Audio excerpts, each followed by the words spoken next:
I am a huge fan of sauteed greens.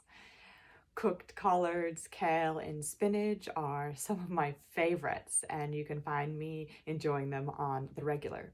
I recently spent time visiting two of my parents, whom are former personal chefs, and they blew my mind with a new take on salad. If you're interested in their recipe, make your way on over to my blog. You're welcome to read if that's what you're into. Otherwise, you're welcome to hit play to my spoken word as I read to you.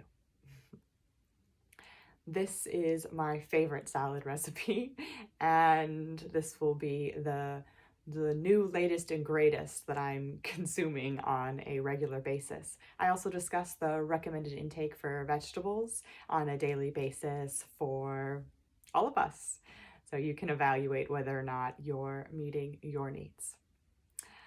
Until next time, au revoir.